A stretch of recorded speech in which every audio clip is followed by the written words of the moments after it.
आज हम भजन संहिता के 47वें भजन का अध्ययन करेंगे। हे देश देश के सब लोगों, तालियां बजाओ, ऊंचे शब्द से परमेश्वर के लिए जय जयकार करो, क्योंकि यहोवा परम प्रधान और भय योग्य है। वह सारी पृथ्वी के ऊपर महाराजा है। वह देश के लोगों को हमारे सम्मुख नीचा करता और अन्य जातियों को हमारे पाँवों के नीचे कर देता है। वह हमारे लिए उत्तम भाग चुन लेगा, जो उसके प्रिय याकूब के घमंड का कारण है। परमेश्वर जय जयकार सहित यहोवा नरसिंगे के शब्द के साथ ऊपर गया है। परमेश्वर का भजन गाओ, भजन गाओ, हमारे महाराजा का भजन गाओ, भजन गाओ, क्योंकि परमेश्वर सारी पृथ्वी का महाराजा है। समझ बूझ कर बुद्धि से भजन गाओ। परमेश्वर जाति जाति पर राज्य करता है। परमेश्वर अपने पवित्र सिंहासन पर विराजमान है। राज्य राज्य के रईस इब्राहिम के परमेश्वर की प्रजा होने के लिए इकट्ठे हुए हैं, क्योंकि पृथ्वी की ढालें परमेश्वर के वश में है।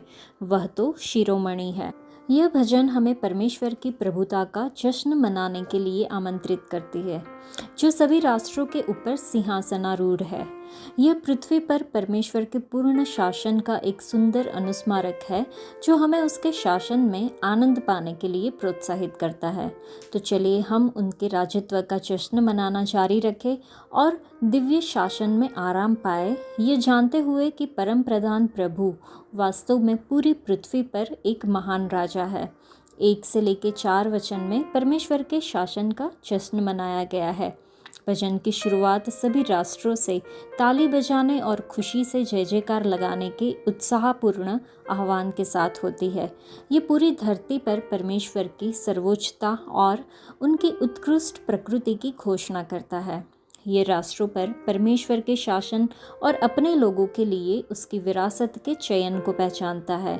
आगे 5 से 7वें वचन परमेश्वर की संप्रभुता की घोषणा के बारे में है। भजनकार ने मेढ़े के सिंग की ध्वनि के साथ परमेश्वर के विजयी स्वर्गारोहण का वर्णन किया है। परमेश्वर की स्तुति गाने का आह्वान सार्वभौमिक है, जो पूरी पृथ्वी पर उसके शासन को स्वीकार करता है। 8 और 9 वचन में परमेश्वर के शासन को मान्यता दी गई। इन अंतिम दोनों वचन में परमेश्वर को अपने पवित्र सिंहासन से शासन करते हुए और राष्ट्रों के नेताओं को उनके लोगों के रूप में इकट्ठा होते हुए वर्णित किया गया है। पृथ्वी की ढालें परमेश्वर की है, जो उसके सर्वोच्च अधिकार और शासन पर और अधिक जोर देती है। यह भजन कोरह के पुत्रों का एक गीत है, जो उल्लासपूर्ण प्रशंसा और उत्सव का भजन है, जो पूरी पृथ्वी पर परमेश्वर की संप्रभुता को स्वीकार करता है। ये परमेश्वर के सार्वभौमिक शासन की एक शक्तिशाली याद दिलाता है, जो सभी राष्ट्रों और लोगों को उसके शासन में आनंदित होने के लिए आमंत्रित करता है। इन दिनों चल रही सभी राजनीतिक उथल पुथल के बीच हमारे लिए यह लाभदायक होगा कि हम इतिहास पर नज़र डालें, खुद को याद दिलाएं कि किसी भी राजनीतिज्ञ या नीति के कभी भी परमेश्वर की इच्छा को पूरा होने से नहीं रोका है, तथा इस तथ्य पर भरोसा रखें कि परमेश्वर अभी भी अपने पवित्र सिंहासन पर विराजमान है।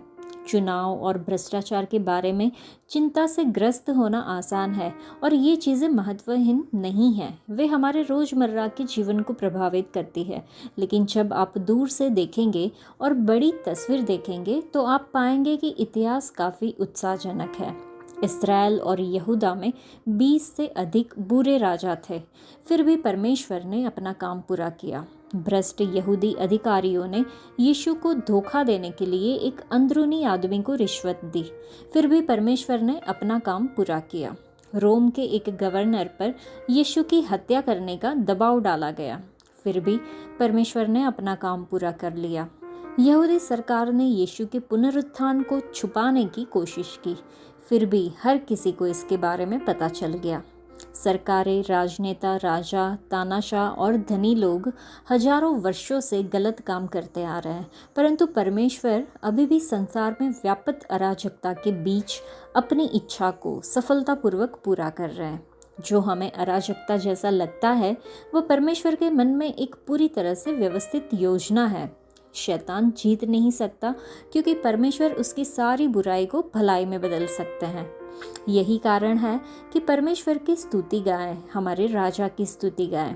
हम अपनी रोज़मर्रा की ज़िंदगी में परमेश्वर के राज से किन तरीक़ों से खुश हो सकते हैं वो हमें सोचना होगा। परमेश्वर के विश्वव्यापी शासन को समझना अंतर्राष्ट्रीय मिशनों या दान कार्यों के प्रति हमारे दृष्टिकोण को कैसे प्रभावित कर सकता है। जब धरती पर रहने वाले नेताओं की हुकूमत हमें निराश करती है तो हमें परमेश्वर के राज को ध्यान में रखते हुए क्या करना चाहिए। यह देखते हुए कि परमेश्वर राष्ट्रों पर शासन करता है, हमें मसीहियों के रूप में सामाजिक न्याय के संबंध में बातचीत और कार्यों को किस प्रकार करना चाहिए। आज के लिए इतना ही। परमेश्वर आप सबको आशीष दे। धन्यवाद।